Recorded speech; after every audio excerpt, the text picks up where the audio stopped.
Welcome to The Confidence Conversation, hosted by Michelle Beatty. The Confidence Conversation is a series of rich dialogues and insights shared by a variety of professionals in different industries as they unpack their secrets to being confident while sharing the building blocks, career wisdom, and their entrepreneurial journeys. The Confidence Conversation is an expansion of the blog CareerTipper.com. Hello and welcome to the Confidence Conversation. I'm your host, Michelle Beatty, creator of CareerTipper.com. Today's episode, we're featuring Karl Legere, a project management professional with over 25 years of experience in process consulting, project management, and design planning for large, complex projects. Karl is going to share with us his journey to having career longevity and remaining career confident in the ever-changing industry of technology and guidelines. Karl, welcome to the Confidence Conversation. Hello, everyone. Thank you, Michelle, for having me. Karl, I've been looking forward to this interview. Please share what led you to choosing project management as a career path. Well, initially, with the breakups of the phone companies in 1984, I started in the telecom industry, specifically in Boston, with NYNEX, which is now Verizon, as a field engineer installing, large corporate and government locations. And I think that the learning from the ground up, if you would, the wiring aspect, the planning, the blueprints, the large infrastructure design was kind of critical in building the foundational elements that I still have today. So the way to, at least the way I was taught, the way to attack any large project, you do have to have the foundational awareness, because if you don't have that, you can't, looking at the end result is really not only the targeted approach that you should take, you should have the foundational awareness, which is the building block to the best end result.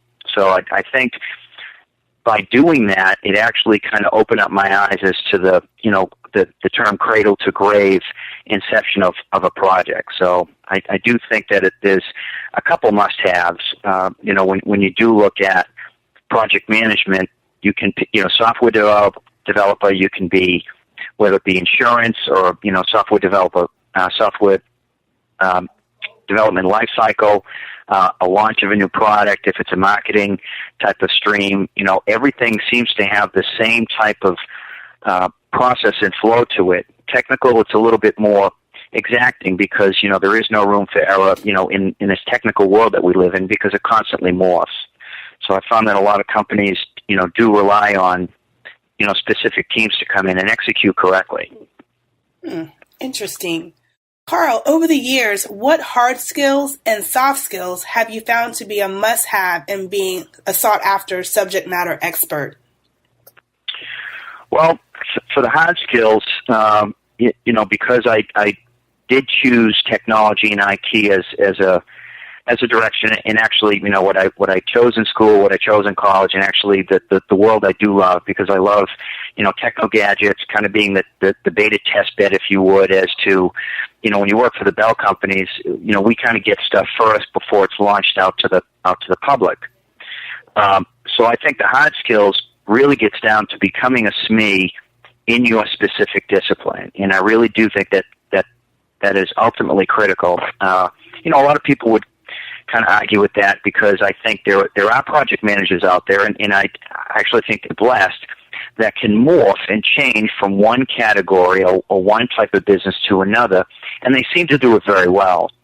And for those who do that, power to them, because that's a very unique skill set where they're actually able to grasp some of the foundational elements and use the practices that they found for the flow of the project from its discovery and planning to its execution to its realization.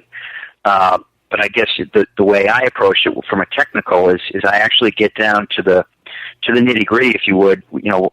People use the term grass level or down in the weeds, and I actually determined to learn everything from the end user's perspective as to how I can make that a better experience for them. So, it's a lot of technical planning, a lot of technical learning, and then I can kind of see the flow from taking it from planning, taking it to assembling a team, and using it for the end user's best experience. And regarding the soft skills, reading people and critical communication, because without that, if you can't assemble a team and if you can't talk to the end user, whether it be the owners of the business, the CEOs, or if they have an embedded IT staff, if you are unable to communicate effectively with them, you're dead in the water. And I think a lot of people have looked at project management strictly from a tactical, I'm going to follow this Gantt chart, I'm going to follow this timeline. That's good because one has to be aware of the budget, one does have to be aware of the timeline, but I think more importantly, if you don't know your team down to the personality levels of each individual member, I think you're doomed because I think at this point in business, and the way business is morphing, especially into the next 10, 15 years, you have to not overlook anyone. So I think a lot of project managers and program managers tend to overlook, well, that's not an important job, or that's too low level for me to at least try to understand. And I think that's a false assumption now, because gathering all the elements, I think, makes you a better project manager towards the end result. I love the insight. I love it. I love it. Karl, I receive inquiries from professionals that do not have a project management background that want to transition into a project management role. Some may only have the degree, but not the relevant professional experience. So what are your suggestions of action for them to take to be viewed as a qualified candidate for a project management role? Well, I guess it's try to fit in or try to focus on what category or type of business within the Fortune 50 that you love. So again, whether it be hospital, insurance, marketing, medical equipment, R&D, IT, finance. I really do think that without that level of anticipation and that level of, admiration towards the business, I think that's the primary fault, that they, sometimes they tend to jump at the first project management job or at least interview, and I think they should more specifically target the type of business that they want to get into, because if you do have a love of something, you're going to be a lot more engaged, and your mind is going to be open to gathering that information because you have a better grasp, because you actually have a fondness for that specific discipline or that specific business that they may happen to have a need for. So I really think that is kind of important right now that a lot of people do have to look for. And, regarding if they don't have a project management background, I think the PMI body or the PMI group does serve a purpose, but at the end of the day, it's extremely critical to have the experience, or at least to develop the experience, one step at a time, because there are a lot of, jobs out there where they're looking for entry-level project managers or assisting project managers or assisting program managers. So I really do think that if they want to get into it, it's try to at least target what you love. That's a good suggestion. Target what you love, because then everything else just falls into line as far as like your level of professionalism. It just exudes from you.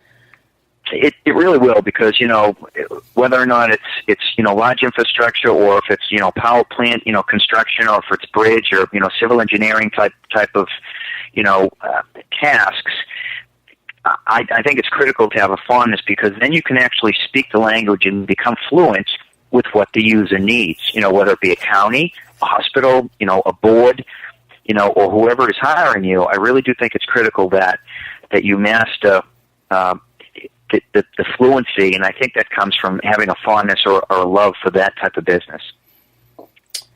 Definitely. How do you remain confident, current, and relevant as a project management professional? Well, I guess it's a permanent. So, I'm a permanent employee now within the financial industry, and I think it's a little bit different than being a contract, gun for hire. So, out there on, Monster and all the different dice and job engines that you see out there, you do see a lot of, contract to perm or contract specific jobs that are out there. A lot of them are for road warriors. And for those that do that road warrior work, my hat's off to them, because they're gone 20 days a month, minimum, and they either do very short-term hits or they'll do these long 1 and 2 year terms, and sometimes they do get high. But a lot of people do love that tactical, I'm going to parachute in, I'm going to fix this company, and then I'm on to the next challenge. So I think that type of personality is very well geared for that. In what I was alluding to earlier, that there is a small subset within the program and project manager community of those people who are able to morph and kind of bend to 5 different types of businesses in a 5-year period, and it doesn't really seem to bother them. I think it's, as far as my, being relevant in my industry, again, I tend to like to stay put. And for those project managers, which is the bulk of them, that seem to grab onto a category or subject or a business and lock onto it, I think becoming relevant is really just kind of morphing and knowing the business. Attending, seminars, attending conferences, at least getting some, publications that are specific to what you're doing, because that is the true heartbeat of where the businesses are going to. And I think that's how I stay relevant. Within the financial industry, for me, it's knowing what technologies can make our job as within the banking industry a little bit more fluid and kind of more, in this day and age, everything is on, tablets and cell phones and smartphones. So that is right now the core direction as to a lot of the financial industry's direction. And other industries are following the same suit. Things are becoming a lot more fluid with this current generation that is, kind of infusing themselves into, modern day America, whether it be music, whether it be food, whether it be vehicles, a lot of this car sharing thing. So you can kind of see this morphing of the way the United States is really doing business day to day. Karl, do you feel that the term job hopper applies to the project management professional since they're under different contracts? If someone's new to the industry or they want to transition and they don't want to be perceived as a job hopper, do you feel that's something that they should be concerned about from your experience? No, not right now. I think it's relevant because since 2008, I mean, we do have to look back on the the last 10 years. In 2008, the country took a really big hit, and since then, the underemployed have swarmed onto the marketplace. And I think because of that, job hopping right now has become a little bit of the norm.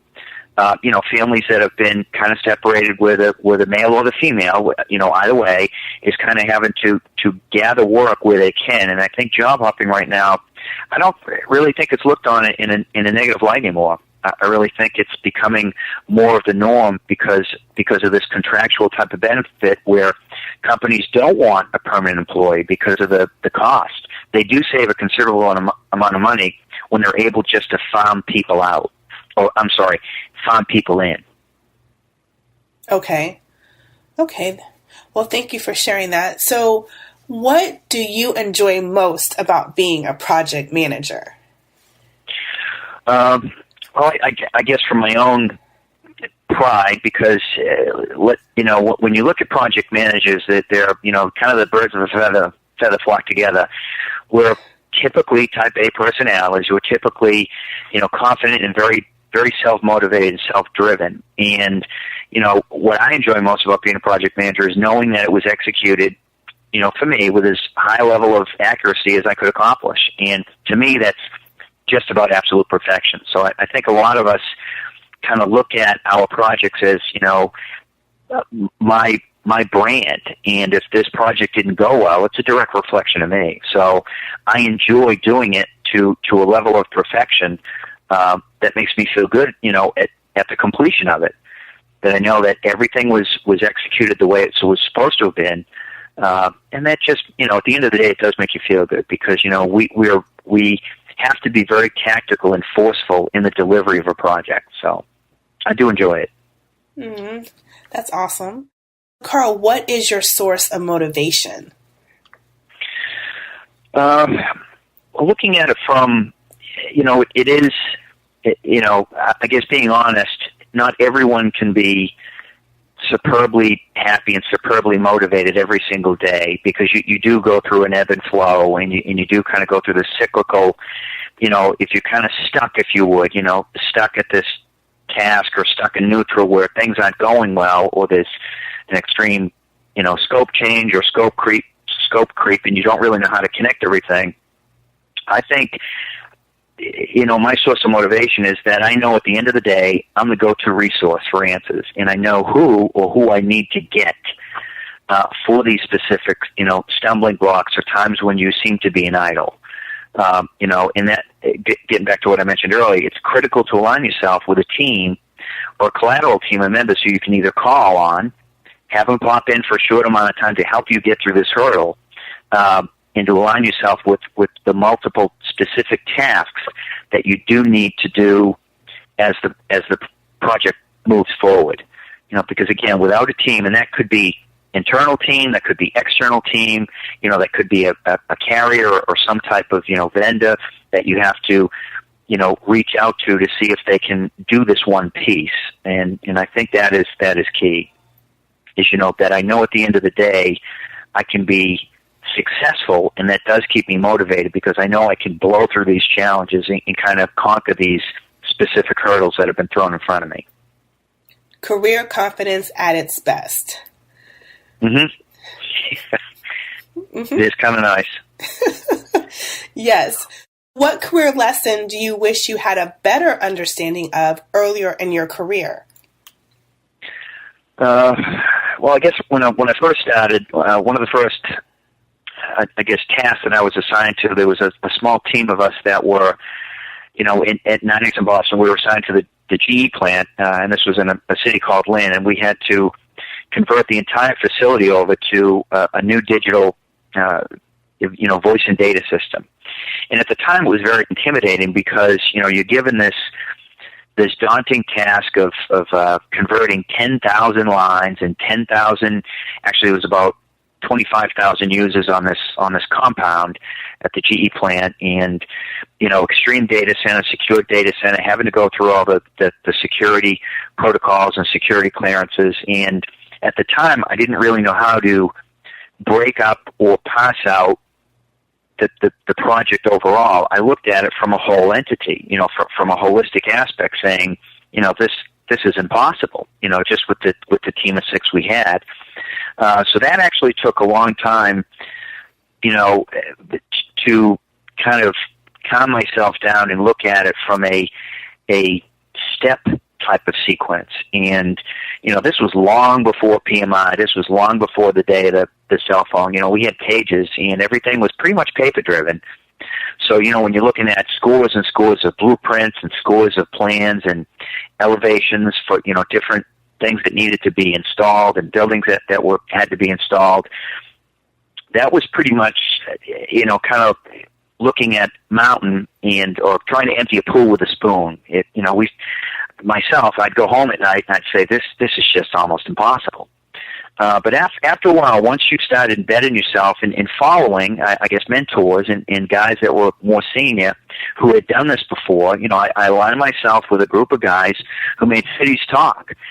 So they looked at this plant as a walk in the park because they were more on a regional type of city communication level. So to them, when they boiled this down to, well, we just have to do this one plant, it kind of put things into perspective a lot faster than I expected, and that was actually kind of heartwarming because the learning curve was quick, but I was able to absorb what they were trying to relay to me because they put it in scope. And even if you look at it from, making cities talk, at the end of the day, a large project is just a mini series of multiple steps of projects. So as long as you keep progressing forward, look at it as one long escalator, and you're just going up a step at a time, whereas if you've accomplished that specific task, it's just a series or connecting multiple tasks towards a greater good. In this case, the greater good is the completion of a humongous project. So I think that's what I developed and learned. And albeit it's kind of like drinking from a fire hose. You learn, and that there was a lot of mistakes at first, but at least for me, I was able to, not get down the road of hopping on the errors that I made, but I was looking forward to learning more and more and more. So that was a pretty hard hit because I didn't start off slow. I was kind of thrown into the pool and said, "Okay, here you go, swim." But I think at the end of the day, I think that was the best thing for me. because I saw the way that I saw the whole picture, from a giant overall aspect all the way down to the end user, what we needed to do in the end. And it was a 3-year project, so this wasn't a fast overnight type of thing. So I really think that was actually the best thing that I could have had in my career early on. I love it. Learning to have a global perspective, which is so very much applicable to the project management role or profession, is to always keep in mind all the wheels, all the spokes, everything turning at one time. Yes, correct. And, even if you look at the healthcare debate that's going on now in the country with Obamacare, that type of holistic healthcare transformation is actually daunting. So, with a project manager that happens to have that as a fondness, you have to look at, this is a countrywide, transformation that we now have to do, whether it be, some of the large, healthcare providers in the United States are really going to have to hire the really good and bright, self-driven teams, because this is not going to be an easy task. Because at the end of the day, we're fundamentally changing the way the country is going to receive and provide healthcare. So to me, that is the next big hurdle for this country, because the little pockets of businesses, they kind of run by themselves. But if you look at what's happening now in the U.S., but right now that is a huge undertaking, and that will really test a lot of people, because the tentacles as to how that's embedded itself into everyday America, whether it be electronic records, transformation of paper records to an electronic format. I mean, if you think about it, it's a huge. If you go into a doctor's office, everyone sees these huge files. Well, they have to transfer all of that to digital. So you think of the hundreds of millions of people in America, all of that at some point has to get digitized. Interesting. Karl, what do you view your career legacy to be? Respect. And again, I what I referred to earlier with the brand, I just want to know that at the end of my career that I had groups of people who will always respect what I did and how it was accomplished. And on a side note, I still continue to get calls from previous coworkers and managers every now and then asking for advice, because, I have I guess, a unique ability for recall. So in my own specific world, I can recall stuff that I did 15 years ago. So it's kind of nice knowing that I'm still getting called, and they still have that level of respect to reach out when they're stuck, or at least need a little push in the right direction. So I guess career legacy wise, just knowing that I did it correctly, and that I have ultimate respect, and people do. At the end of the day, you do want people to talk fondly of you, but in a business acumen, I think that's even more critical, because that's what drives me every day as well, is knowing that I can provide huge impact and positive impact for whatever I'm on, whatever project I'm on, or whatever program I'm on. Another form of being career confident. Have you found professional mentorship to be an asset to your career development?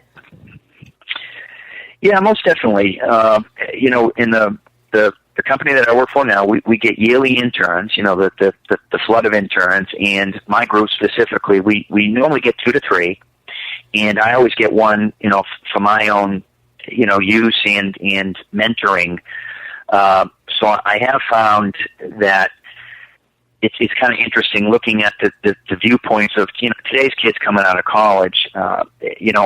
What I try to do to them, and it's really simple, is I assist them in finding their own strengths and directions. And I try to tell them, if you think you can correct a weakness, or if you think you can learn something that will take that weakness and turn it into a strength, fine. But most people are hardwired by, let's say, the age of 20, and I think that companies who rely on or expect to teach people everything, I think that's a really bad approach, because not everyone is well adept at learning everything that needs to be done within a specific job title.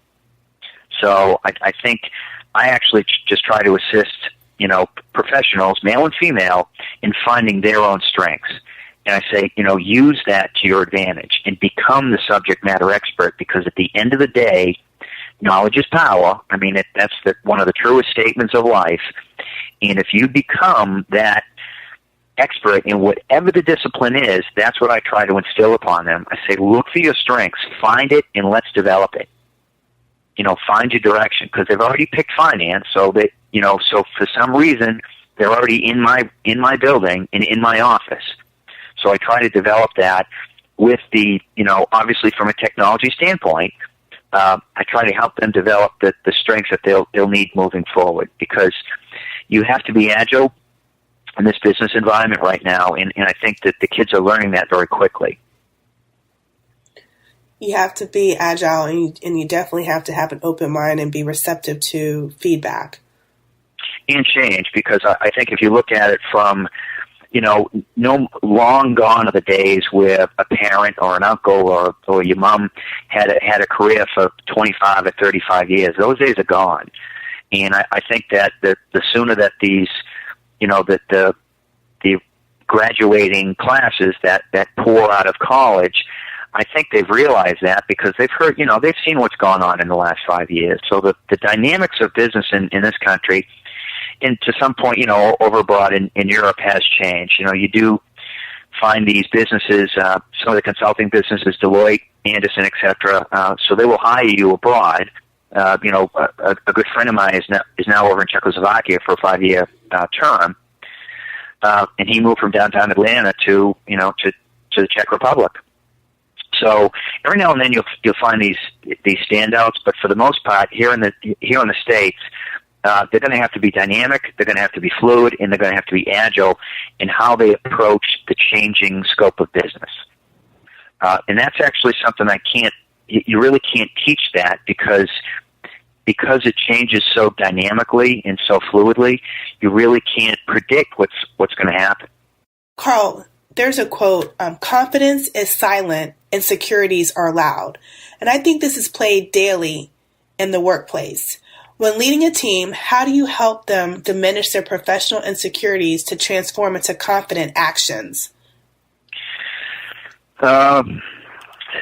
Continual communication with the proper approach, because you have to be able to read specific personalities. So I tend to be, when you're in the zone, or at least when I'm in the zone, I tend to be, somewhat blunt and very tactical in the statements, because, you have, 8 to 10 hours in a workday, that there's X amount that, in my mind, that I want to get done. So I think the communication with the proper approach has to play into molding or developing people's insecurities into being secure in what you're trying to get out of them and what they're trying to deliver to you. So it's kind of a fine balance beam. Your personalities clash every day. So I think reading a person and then finding the way to communicate with that specific person is huge right now. And that can actually ferret out their insecurity, and then you can kind of, satiate that and say, okay, it's going to be all right, that this is how we should approach this. So it's a little bit of reading the teams and multiples of people that either they're going to have to interact with, and coaching them too, because as you coach, people, you have to tell them how to approach communicating with the different either executives or end users or developers. So there's a lot of coaching and communication that has to go on a daily basis until you feel that they're free to leave the nest and free to kind of do it on their own.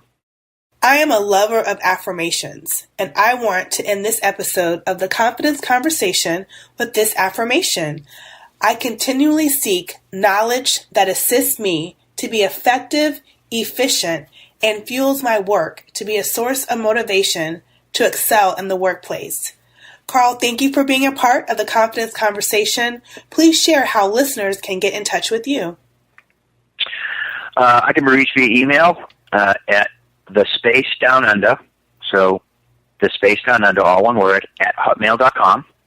And I will be more than happy to, field any questions, try to help people, and maybe some questions that they may have regarding whether it's a project that they're on or specific type of, project, business that they may want to get into. Always available for questions. I've enjoyed this, Michelle. I really do appreciate you reaching out, and I hope to speak to you again. Definitely. Thank you, Karl. And you can find me, Michelle Beatty, at careertipper.com and on Instagram at careertipper. Listeners, thank you for joining us today. I'm grateful for your support. Thank you for tuning in to this episode of The Confidence Conversation. We are grateful for our listeners and guests. For more career confidence motivation, resources, and to share your comments and feedback about this episode and share future guest suggestions, visit careertipper.com. Until next time, be career confident.